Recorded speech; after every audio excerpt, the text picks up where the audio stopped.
started. So welcome everybody. My name is Alexis Milligan and I'm very pleased to be a representative of the entire steering committee of the Canadian Network for Imagination and Creativity. Can I get a wave from my other steering committee members?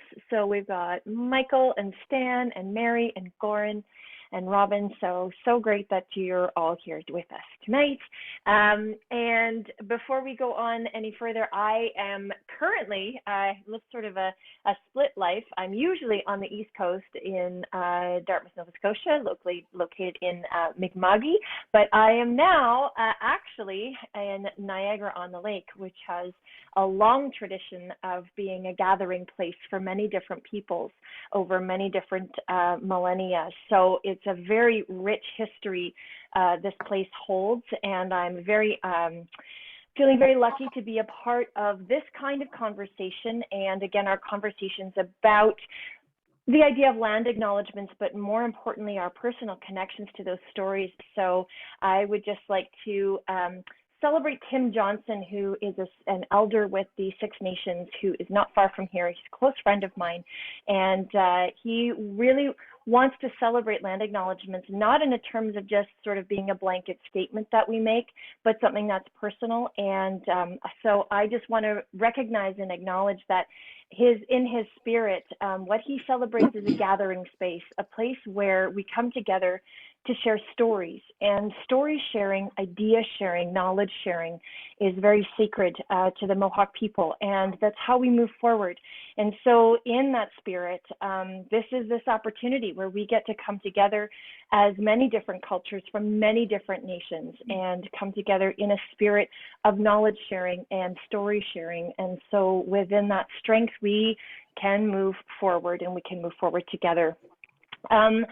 Tonight we have really a very interesting idea jam and an idea to jam on this evening, which I will pass over in a second, but there's a little bit of housekeeping in terms of how we do things here. Some of you know it well, but the raise hand feature is very helpful, which is down on your participants. You can look down and your reactions. You can look at the raise hand feature. That helps us to sort of say, oh, I've got an idea, I've got something to say. The chats are also really dynamic and active, so feel free to pop things in the chats as we go forward. Also, if you just want to raise your hand and give it a wave, and I sort of navigate through all of that, what I'll do is I'll just let you know, okay, so we've got this person and this person and this person, and then we'll go sort of in that order. And also that there is, within these idea jams, it's not always the pressure to think that you like to think up something to say. This is equally a place of reflection and a place of listening. So as you kind of move through our idea jams, just remember that you don't have to always have something to say, that this is also a space where you can reflect and think and take notes, ponder, be curious in your own imaginations, and not feel like you've got to sort of keep, well, it's been so quiet or nobody's put up their hand, we're not policing any kind of that. So it's equally the space of reflection. So without further ado, I'm going to pass this over to our host this evening, Michael Wilson. He's going to talk a little bit, share a couple of stories about this entry point into our idea jam tonight. But Michael has been around the Ottawa-Carleton area and is a pillar, I think, without going too far down the long list of your credits and your amazing work that you've done, Michael. But Michael has been a pillar in terms of the development of school board policy and working with education reform, and doing some incredible work to turn around the ideas of how students are learning. He's also a teacher and has been a teacher. He's been a critical part of many university programs. And so I'm going to pass it over to you, Michael, to pose our question for this evening. Well, thank you very much, Alexis. And it's wonderful to see you all. So hi, everyone. And before we start, I have a disclosure of my own. As some of you know, I often have to look after my daughter's little dog, and he's here at my feet this evening. So if I'm reaching down towards the floor, I'm not engaging any mischief. I'm just right now trying to calm him down so that he doesn't create too much of a mess. So I know the title of tonight's session is a little bit cheeky. So I thought I'd try to bring everybody together to get rid of the cheekiness about it. So let's imagine now that we're at a fireplace and we can all gather around the fireplace and have a seat and relax and listen to a couple of stories I'd like to share with you this evening. They're personal stories, they're both about me. And I hope in the stories that you'll see some kind of illumination of how I feel about aesthetic experience, which is actually a fancy word, merely the appreciation of beauty, including the appreciation of awe and even the sublime. I call all of that under the umbrella of aesthetic experience. And the one thing that about aesthetic experience that I'm particularly fascinated with is the way it affects the human body.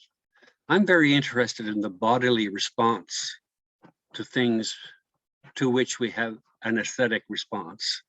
And so I hope these two stories will give you an idea of what I mean by it.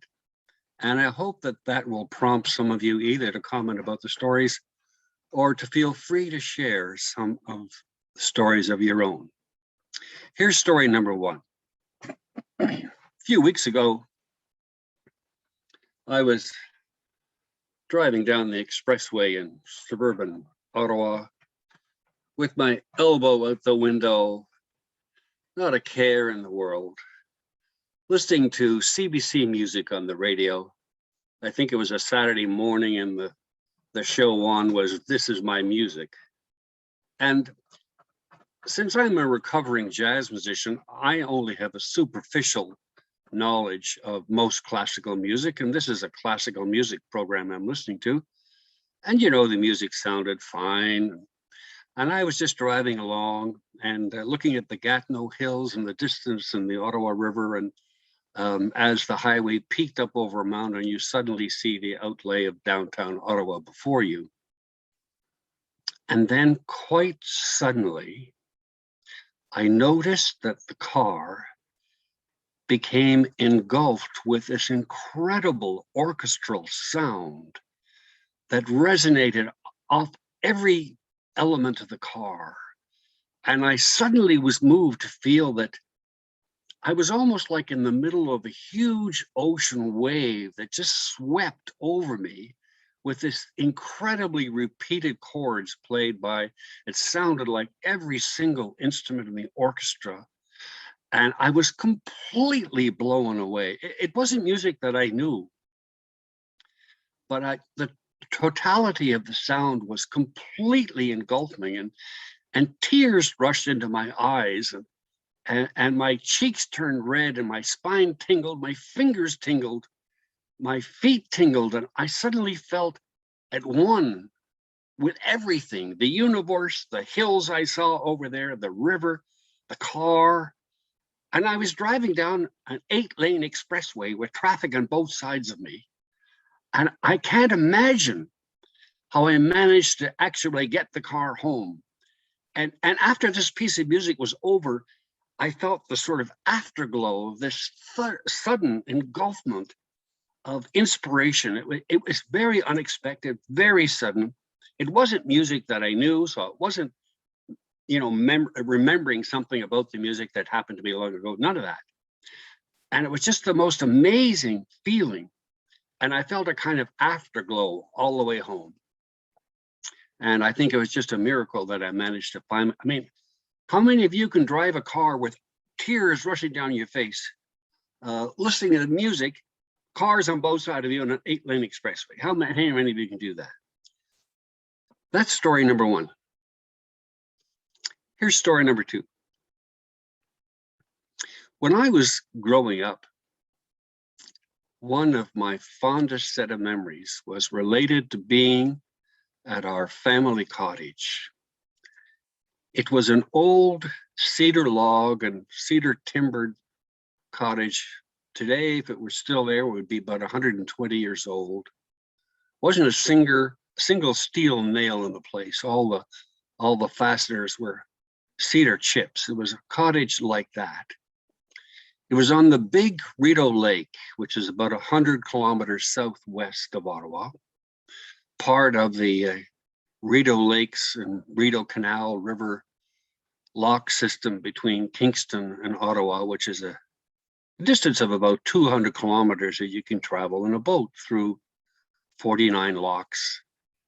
And the cottage was for me a time in which I think I quite literally grew up. I learned how to swim there. I became familiar with rowing a boat, paddling a canoe, paddling a kayak. And we had a dinghy, so I even learned how to sail a little bit. And we had a motorboat so we could cruise the Rideau Lake and travel through the lock system towards a place called the Pinnakin Hotel at a stop on the way called Chaffee's Locks. And those lock systems between Kingston and Ottawa were built in 1821 by somebody named Colonel John By, who was given a pension from the British Army shortly after the Napoleonic Wars. And they told him, John, we have good news for you. You have a pension of a very important responsibility to engage in. Unfortunately, it's in Canada. And so he came here and built this canal, which connected rivers and lakes, and had to build some canals between Kingston and Ottawa, because at that time, Upper Canada was very afraid of being invaded by the United States, and they didn't want to have to ship materials between Toronto, Kingston, and Montreal along the St. Lawrence, because the opposite side of the St. Lawrence most of the way was the United States. So the government of the time decided to build this alternate route from Kingston to Ottawa, and then from Ottawa down the Ottawa River to Montreal, so that the supply lines would stay open. And it took 49 locks to cover the different heights of land of the various rivers and streams. And many of those locks are still operated in precisely the same way that John By built them, and mechanically with chain and links, hand opened by men and women. A lot of college students have summer jobs doing this. And so the memories that I had at that time growing up, I had 3 younger sisters, and they were horrid monsters to me most of my time. And children, they collectively gathered to torture me and torment me. But while I was there, I also happened to meet other girls that were somehow different than my sisters. And I fell in love madly for the first time. I was 7, and the girl I madly fell in love with was 6.5. At that age, I was still considered too old for her. Anyway, that relationship went not very well. Story of my life. Anyway, so I learned so many things. I remember, for example, lying back on the front lawn and looking up at the stars on many occasions. And the question was always, what am I going to do with my life? What will I do when I grow up? I had a similar experience on my own deck just last week, looking up at the stars, and I asked the same question: what am I going to do when I grow up? So I have these wonderful memories associated with my childhood on Big Rideau Lake.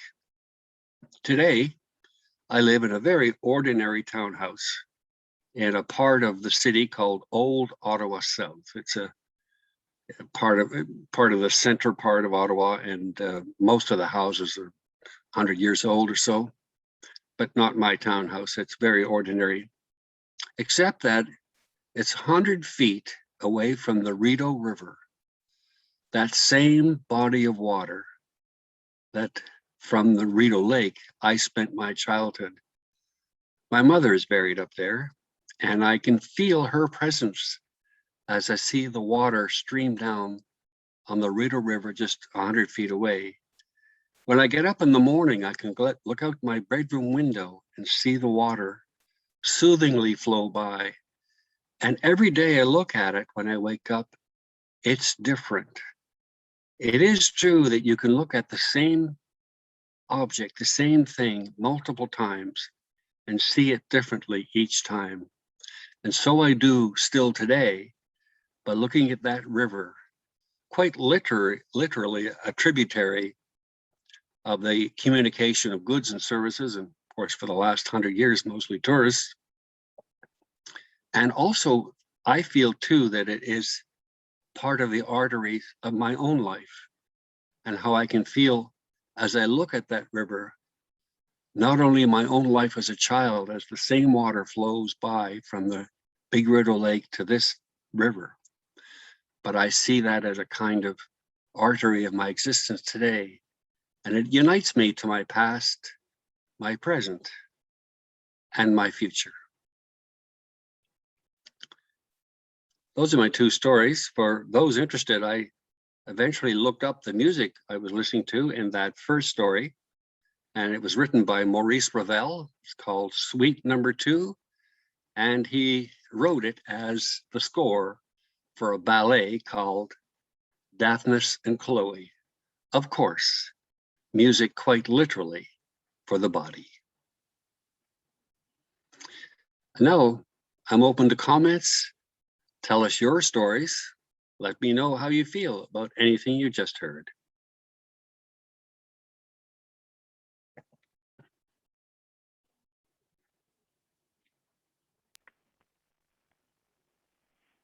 Yeah, I see Catherine Ferris. You've got your hand up. Things Oh, that it here we made go. me think of is realizing that you have to have the time and you have to make the time. A number of years ago at one of the elementary teachers conferences, we had a speaker, and one of the things that she said is that we need to remember that we're human beings, not human doings. And I have some of my favorite memories of just before an event. I used to dance, I sang, I directed, produced musicals and plays with students. And getting them to take that extra breath just before that moment happens, and the way it sets it into being into your soul. I remember the start of a piece of music that I used to dance to, and I remember that 13 seconds before of all the nerves and then that time. And I think as I'm getting older and fighting with time, I'm a teacher here in Ottawa, and there's never enough time in a day. But to teaching kids and colleagues to realize how beautiful we've got it, how many things to be grateful for. And by just having that extra breath and that silly phrase of being a human being and not a human doing all the time really helps to appreciate those little moments. Like a couple days ago where it was perfect and it was sunny and the kids were in a good mood, and we took 10 minutes of history geography and we went outside and we just watched and looked and breathed. And for being an educator, it's a good reminder when we get swamped with things, but just as a human being, we've all got a million things that we are choosing to be here right now tonight. And that's pretty powerful. That's pretty powerful in choice. Catherine, I love your sense of the difference between a human being and a human doing. And also your sense of memory and how it enriches everything that we do by relating to things that we've experienced in the past. And isn't it wonderful that we can get out and enjoy the natural world, which is automatically enriching, and we can notice that repeatedly and see new things and all of that as well. And if you're a teacher and you can encourage your students to appreciate that as well, take them outside, let them see nature in action. Let them see the extent to which they can bond with nature too. Thank you, Catherine. We've got Linda next. You've got your hand up.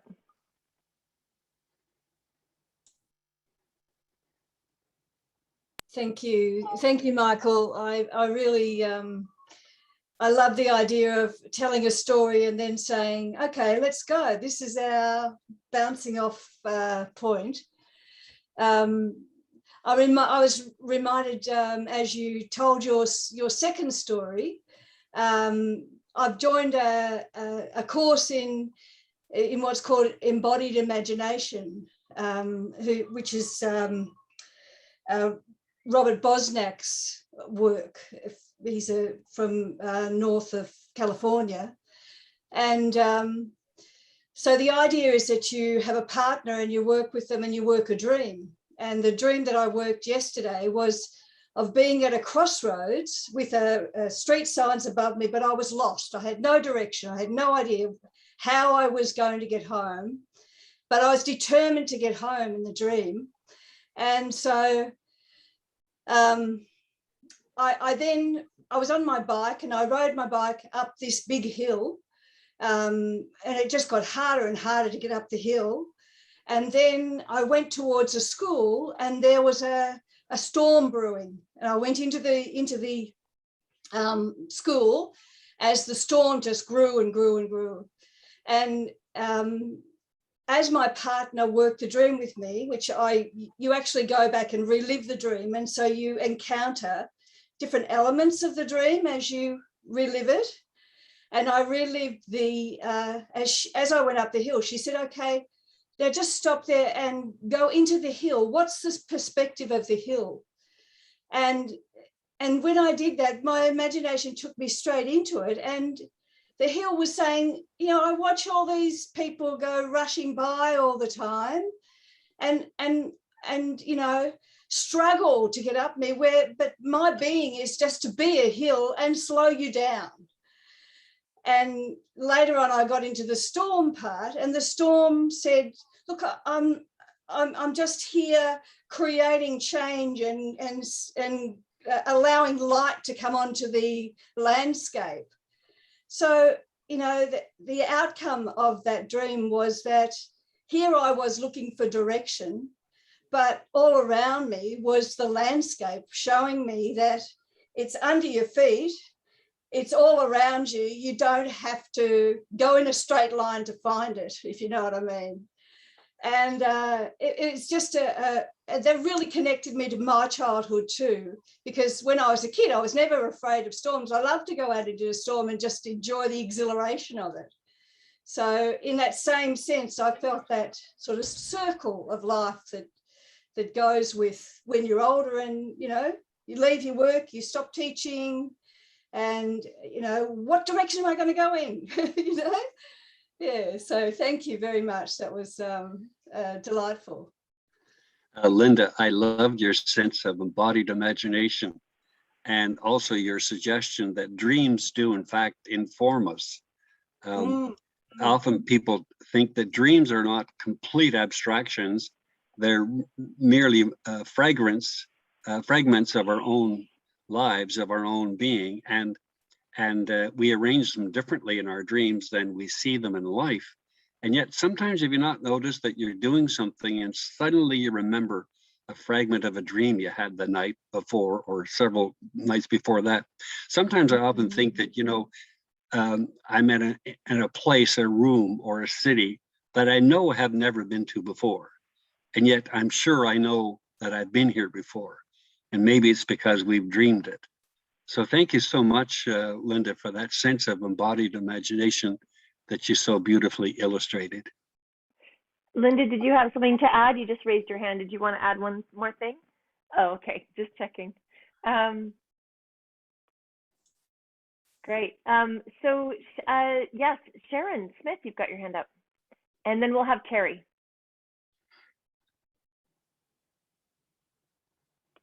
Sharon, I think you're muted. Hold on a second, we can't hear you. It's always the way. That is always the way.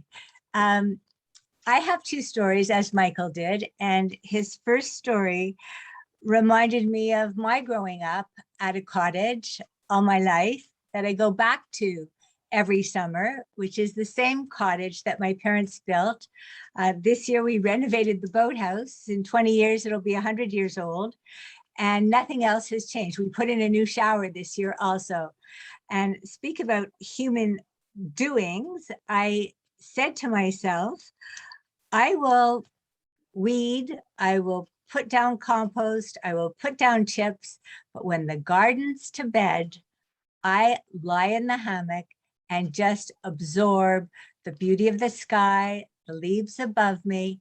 And when I actually went for my reward, there was a strip of pink in the sky that was blue everywhere else. And I just watched it as I do watch the sunset, which is like a light show every single night, that there is a clear night. And in a cloudy night, the sky does all these wonderful concoctions of color that just awe me. And I have to say, I bathe in the same bathtub I bathed in as a child. I eat in the same kitchen I ate in as a child. And I allow my child to play every single summer and enjoy life, which nourishes me to be the teacher I want to be in the fall, winter, and spring. This year, I taught virtually online, and I can tell you my art didn't have as productive a summer as it usually does. And I think that's the reason why. Either that or that my husband was sharing my, I call it my studio space, which is the balcony overlooking the lake. One of those two reasons.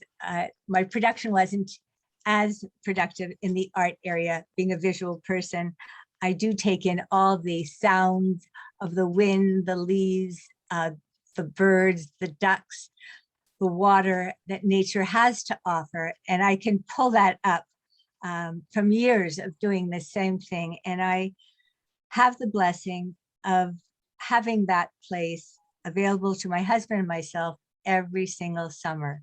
And we stretched it. We just closed this weekend, which was longer than usual. And this is a spot in the townships where I grew up. I was born in the townships, and this was the country house that my parents built. And before that, it was land of the natives. So we're the only people that have embodied it since. It's a very special place, overlooking the lake, seeing a sunset, looking at Orford. So that was my first story. And my second story was an amazing experience for me. I went with the woman I met to meet Boy Scouts in Jamaica. And they were people that she has worked with. And there was chanting going on. And I asked her if I could record the chanting, and I did. And when I got home, I listened to the chanting and I painted what I thought was going to be a self-portrait, listening to the chanting, but I was actually transposed into another era, space, and my self-portrait had bronze color, and it came from outside me, or it was something that I didn't know was in me. So that was a really amazing experience that I had while I was doing my teacher training at Concordia, major in art education. And I haven't had an experience like that since. I have been a meditator and done yoga all my life since I'm a teenager. So I may have a disposition to that, but I've never had that out of body experience like that before. So that's my second story. Thank you very much, Sharon. And what a wonderful sense of the child likeness that we have in us forever. It's different than being childish, right? We have an inner child. We have to be childlike. And I keep the inner child alive too. I have yes. toys and everything. Thank you, Sharon. I see much of what you said in there. Thank you very much. You're welcome. Thanks, Sharon. Terry, did you have something you want to jump in with? Sure. First of all, hi, Michael. Hi, Terry. It's so good to see you. Good to see you. And as I listened to you, it threw me back in time. I was a small child in the 50s, And when I was very young, just before starting school, we didn't have a television. We had a radio, a big radio, as they were in the time, right? They were big pieces of furniture. And I have a very clear memory of lying on the floor beside the radio and listening to story time. And I suppose I was 4 or so at the time. And certainly from that earliest childhood, I have always loved listening to stories. And one of the sweet pleasures is to be in a car on a car trip and have someone who's willing to read a story from a book as we travel along the road. There's just something so deep about that kind of listening. And so as you know, I'm a musician, and so listening is a thing I do professionally, but it has a deep, deep memory to it as well. Very sweet place. So thank you for your stories. You took me right back to certainly CBC Radio, Regina, Saskatchewan, in the mid-50s. Thanks, Terry. What a wonderful note to the magic of storytelling. And you talked about listening to storytelling on CBC Radio when you were very young, and yet the magic of storytelling can affect all of us at any age, can it not? There's something quite amazing about that kind of effect of people sitting in a circle or even in a larger group and just sitting back and relaxing and feeling each other's storytellers and stories that people choose to tell. Thanks, Terry, for taking me back too. Great. We have Jane next. Hi, I'm going to tell a story that is in 3 pieces, but one story, not 3 long pieces. I started dancing when I was 4 years old because A, I couldn't sit still, and B, because somehow I wanted to dance and told my mother that. And so I did. And it was the traditional, I lived in Sault Ste. Marie, and Trixie Hardy from England, because her husband got a job at the border crossing as a border crossing guard, who was a professional dancer in England, opened the Trixie Hardy Dance Studio.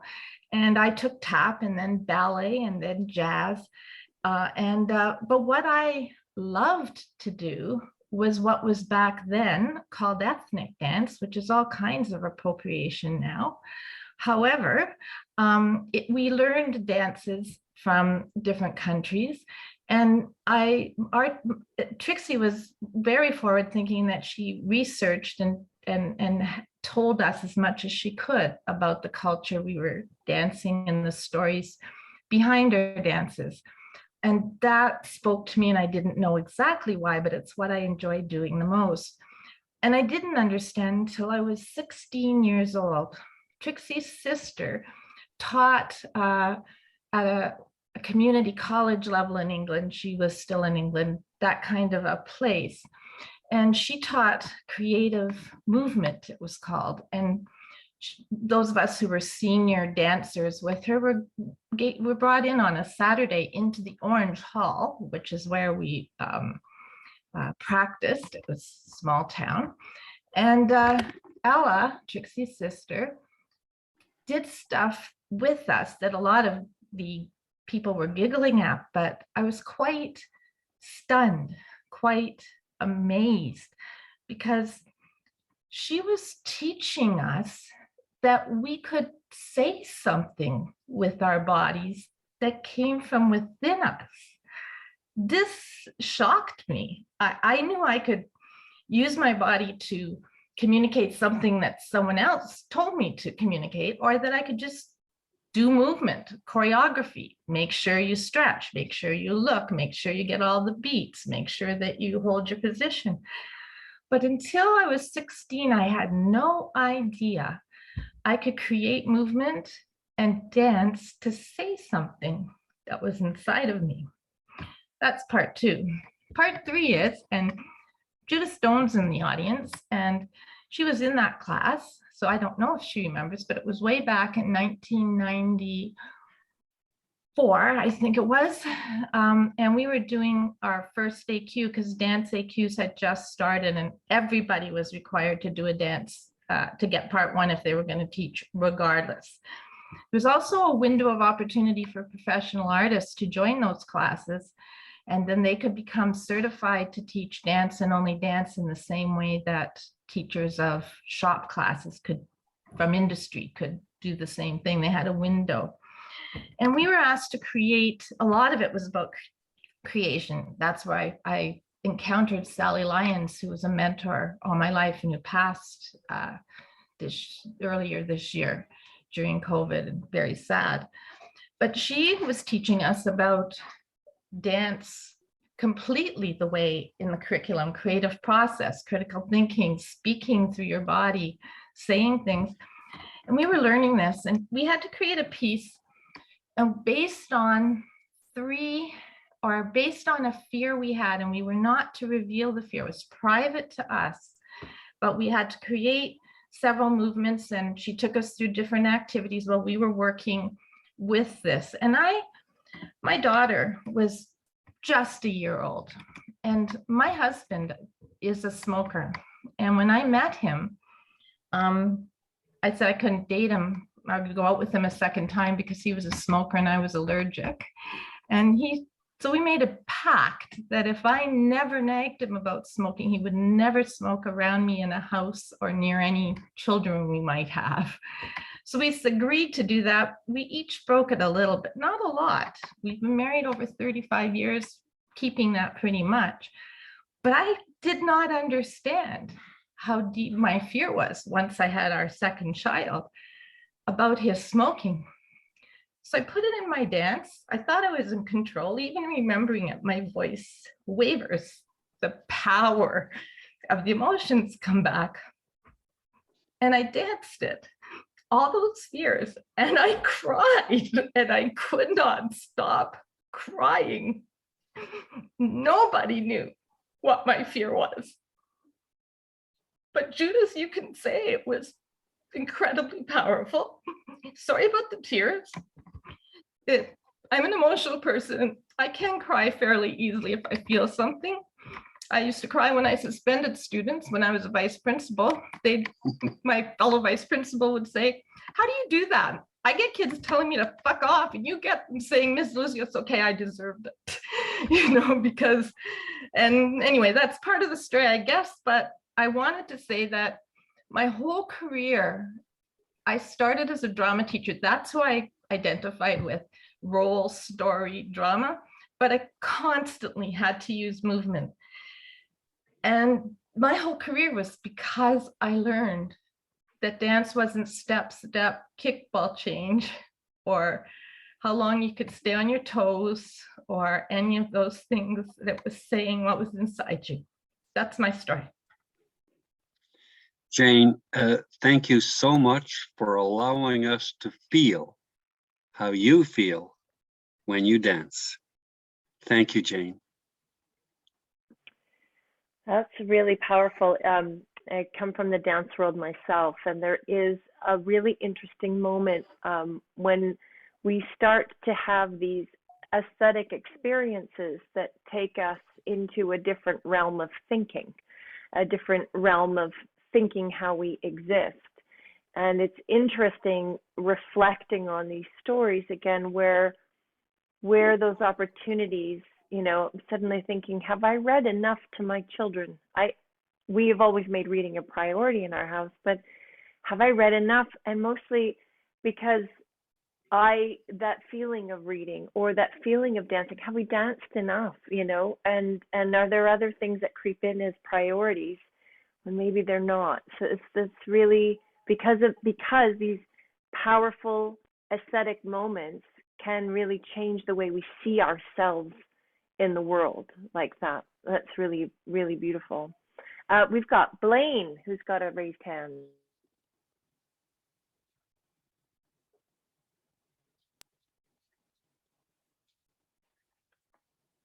Okay, I think I'm unmuted now. Am I, Alexis? Thank you Yes. very much.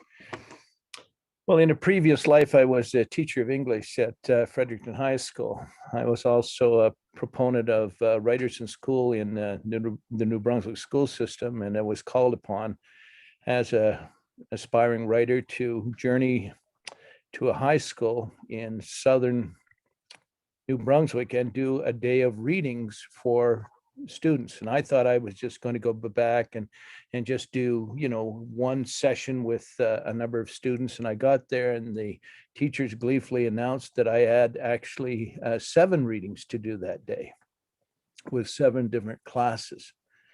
And so I would go into each class, and there were 4 before lunch and 3 after, kind of thing. And this was the last class of the day.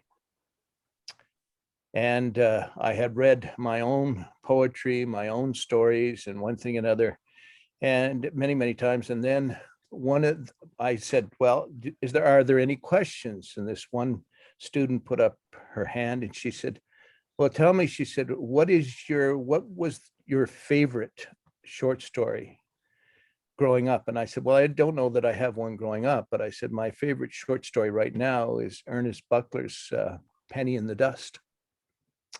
And she said, well, do you know that story? And I said, well, I not only know it, I said, I have it here. Would you like me to read it to you? I read that story to the class, and before I continue, I'd like you to know that most of that class on that 7th period, that Thursday afternoon, were big, stocky, strong, muscular farm boys, and just a sprinkling of girls in the class. So I read that story, and there was within the room a hush that came over the room as I read. And when I got to the end of the story, there was not a dry eye in the classroom. And all you could hear in the classroom was, you know, and see people mopping their eyes and pretending that they hadn't been touched by the story. The bell rang and no one moved. And then, almost on cue, each student came up, and as they exited the classroom, they reached down and they took my hand and said, thank you, one after another, after another. Now, I've had many great experiences as a teacher, but I only have had a very few experiences where there was such a moment of complete harmony, when all forces, all bodies were in unison one with another through the medium of a story that touched far beyond the mind into the very heart and soul of each of us as listeners. That's my story. Thank you. Blaine, thank you very much. You communicated the power of the moment with those students with that story by the very power in which you told us that story here tonight. Thank you.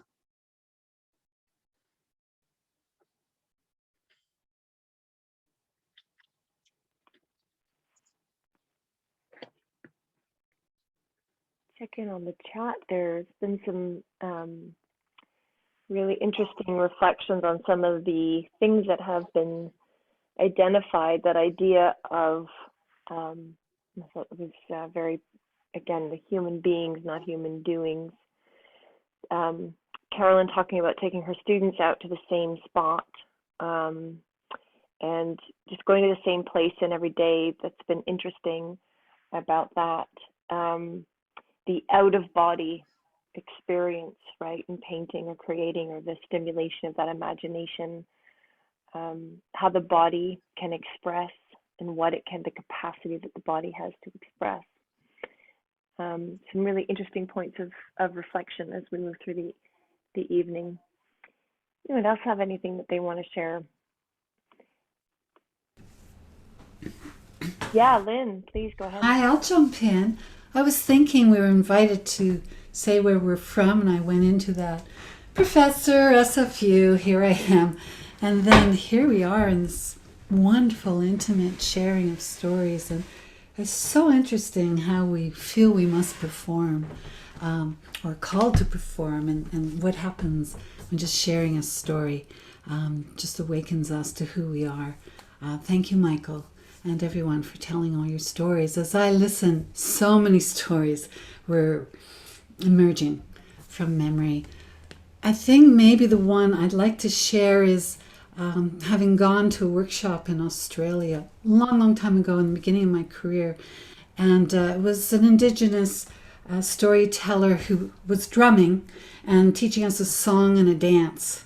A song and a dance, and the music was moving into our bodies and the story, and we're hunting lions and going through the grass, and it was very exciting. And at the end, I went right up to him and I said, I love that story and that dance and the hunt and the lions. And I said, I can hardly wait to bring it back to my students in Vancouver. And I said, oh no, I don't give you permission to take my story, my dance, my song from my country to Vancouver. He says, I invite you instead to be with your students and see what story emerges in Vancouver through the rain, through the sea, through the trees, through all the traffic. And that was so much more an exciting invitation. So the importance of coming to our stories and sharing our stories as we are today, and how there's such diversity in our stories. I grew up in Quebec and had a cottage, and so there's a lot of resonance there. But there's other stories that I have not had those experiences, and so they invite me into worlds I've not experienced. But the way the story and the storyteller holds that story in the telling and in their bodies and in the offering, is such a gift and such an invitation that I can arrive in that place. So I thank each one of you for the stories you've shared.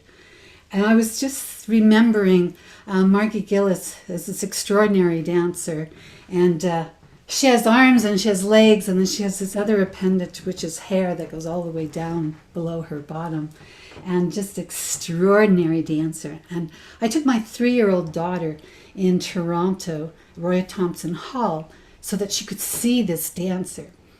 And of course she fell asleep. It was 9 o'clock. But what mattered was that Margie did a dance, and there was a cello, and she danced to the music. But she was not dancing to the music. She was the music.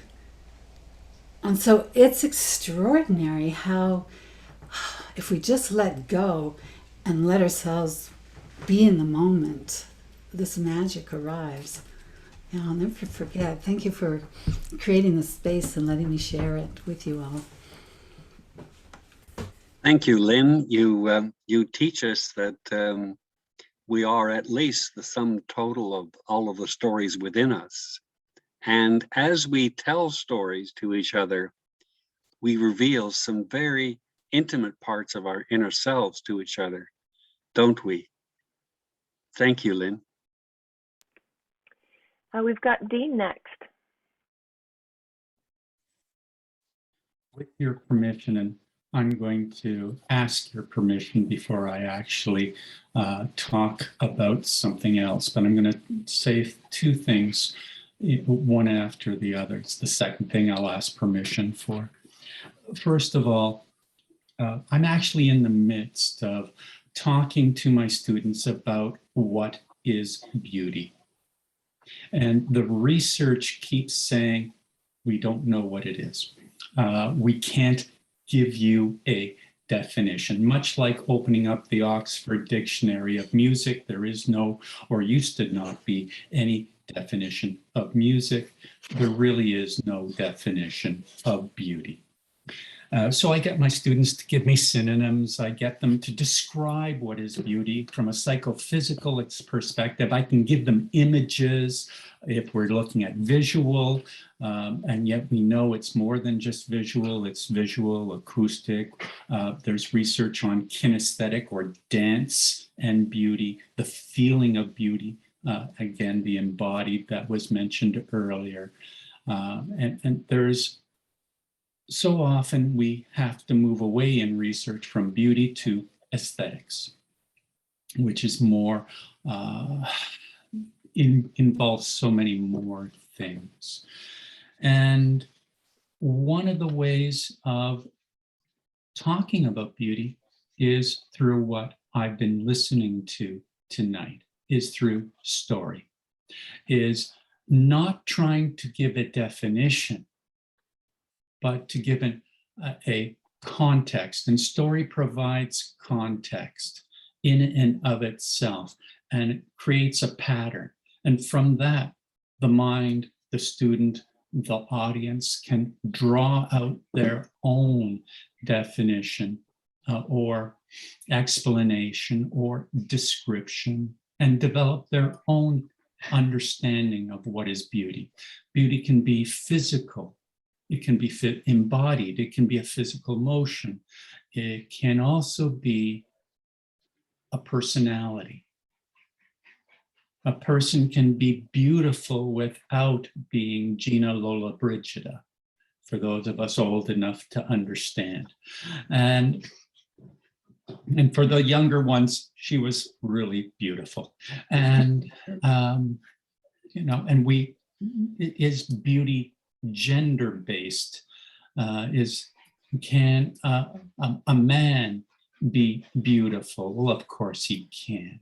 It's just we tend to put beauty into a visual perspective, and then we use it to, unfortunately, promote products. So that's about a little bit about beauty. But I mentioned story and how important it is. And I think it's really important to use story to convey the context and the meaning of what is being transmitted. So Terry, you mentioned story early on. Many of you talked about storytelling early on. And here's where I come and ask your permission. There's an event coming up in November, and Michael knows I'm involved with, my life partner is a storyteller, as I am, as something that we actually do as storytellers. And there's a free event for children and their parents coming up next month. May I put the information into the chat? Please do. This is all part of that sharing, and these events and this work that we're all a part of in our various communities and in the work that we do. This is the role of the network. This is how we get to understand all the things that are going on out there that sometimes we miss because oftentimes it's through social media, and that's very limited algorithms. So really it's only in the coming together that we can have proper word of mouth and share what's going on. Thanks, Dean. And if you're okay, Dean, I'll move on to Carolyn. So thank you very much.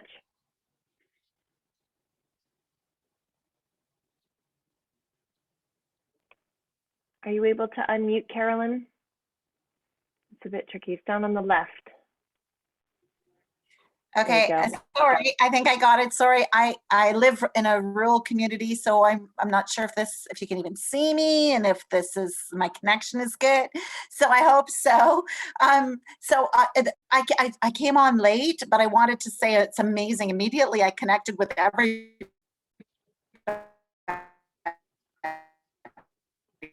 We're talking about dance. I haven't talked about dance with people in my whole life until I got married and had kids, other than the kitchen dance. But the other thing I connected with was your story, Michael, about the Rideau River. My family grew up, my family's from Smiths Falls. I looked at the Rideau River from Queen Street forever growing up. And 30 years later, we took our sailboat, which is not that long ago, down the Rideau River without the sails, but I sailed with our children and through the lock system, and thanks to my husband who organized all that. And that was really an amazing experience to be on the river and not looking at the river. Anyway, my story is I have been taking students out this year to the same sit spot every day. We go there. They're only kindergarten. I've taught high school until to kindergarten, and my focus is sciences and biology, but teaching science in kindergarten, well, teaching everything in kindergarten is awesome. And I've been using this as a guide for my teaching in the outdoors, the Coyotes Guide for Connecting with Nature. Not sure if you can see it, but it has been on kind of like my Bible for outdoor education, the Coyotes Guide to Connecting with Nature. And and it's going, and they're drawing pictures of what they're seeing at their sit spot, and then they return the papers to me, and I'm like, okay, and now you can just go and have fun outside. But they all want to tell me a story of what they saw at their sit spot. They all want to describe to me what's on that piece of paper. They want, and I realized just very recent in the last week that I need to make some changes. I need to use my imagination and how I can make this work, and my creativity, how I can make this so I can hear everybody's story, or everybody can share their story of what they saw at their sit spot. So this tonight has reminded me that yes, the next step I was going to take was going to be storytelling, because that was one of the core routines of connecting with that, but I know there's stories to be told. Thank you, Carolyn. We kind of lost you there. It did get a bit choppy, and we haven't been able to see your video, but if you can, there you are. And there's the bug. That whole time I talked with, like, I was being the dancer with expression, and I was telling my story with expression. So Carolyn, amazing. It's okay, so Carolyn. The strength and power of your voice overcame the visual absence until just the very end. It was still wonderful. Thank you, Carolyn. Thank you very much. Why don't you type the title of the book in the chat, because that will be great for us. Yes, we are actually somehow literally minutes away from the top of the hour. So Anne, I think you wanted to jump in with something just to finish us off, and then I'll pass it to Michael before we wrap up. Yeah, I had a very short sharing, and I grew up within footsteps of the Ottawa River. So the Ottawa River has been absolutely important to me and my travels through life, art, and education as well. But for my master's thesis, I actually hung a great portion of it on a passage that Norman MacLean wrote in the movie A River Runs Through It. And it really twins the storytelling and the water. So I wanted to just share with you the 3 sentences with that as we close, and then I'll back to you, Alexis and Michael. Thank you for a lovely, lovely sharing tonight. Eventually, all things merge into one, and a river runs through it. The river was cut from the world's great flood and runs over rocks from the basement of time. On some of those rocks are timeless raindrops. Under the rocks are the words, and some of the words are theirs. And then the line after that that's not here says, I'm haunted by waters. And I think I'm haunted by your stories tonight. Thank you. Thank you, Anne. Thank you for that wonderful reference to And a River Runs Through It. Also, the great book by Thomas Wolfe of Time in the River. Very similar kinds of themes as well. Thank you very much. Thank you. Okay. Any final thoughts, Michael? Well, I think that what I thought was going to be a session about the illumination of aesthetic experience blew that out of the water, and it ended up being, I think, a collective experience of the power of storytelling, both as the communication of story and our lives, and also in itself, we've had a collective aesthetic experience right here tonight. We have deeply affected each other. And it's a miracle, because we're not all people here. We're just 2-dimensional images on a Zoom platform. And yet we blew through all of that. And so many of you kind of punched your way right through the screen. And it was as if you, in fact, were sitting right beside me on a fireside chat. Thank you all so much. I am deeply honored and deeply enriched to have felt all of you tonight. Thank you. Thank you, Michael. Wow. I think that's one of the things that the steering committee, we keep coming back to, is the power that these idea gems are having in bringing us together from all of our vast differences. And I think what I appreciated about this evening is the pace was very thoughtful, and there was a really beautiful stillness and a really beautiful opportunity for us to listen and engage with our imaginations and our thoughts and feelings. And it does make me reflect that I think need to find some more of that in the rest of my days and in my teaching and in the work that I do. This is a good reminder of the power that lives inside of these stories, but more importantly, like you're saying, Carolyn, is the opportunity for us to tell them and providing space for us to tell our stories and to give our students the time to tell their story and to learn about storytelling, most importantly. So thank you all. And just as we finish, we are going to be back. We're going to be back, oh my gosh, in a few weeks on November 18th. And I believe Jessica is here with us tonight. I did see her pop into the chat there. Seeking opportunities for growth in times of darkness. So we're going to be back thinking about that. And I think that's a great provocation as we are entering into the winter, and it will be sort of mid-late November. So interesting for us to think about where we do find that inspiration in times of darkness, not only from the last few years, but in life in general. So thank you again for joining us. Thank you to the steering committee and all the efforts that are involved in running our network at this moment in time. And thank you to all of you. And oh my goodness, Susan, you know, you just are always here as a great presence.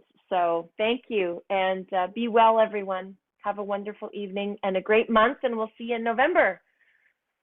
All the best. Good night. Mwah, from Argentina. Bye. Bye, Susan. Bye. That was great. Thanks, Alexis. Thanks, Michael. Thanks, Talk to you Anne. soon. We'll see you soon. So that was different. I didn't think it would turn out that way, but It was magic, Michael. It was magic. It was. I thought it was quite wonderful, if you don't mind me saying so. You led the way. So you've set the bar very high. I'm going to Thank stop you. the recording.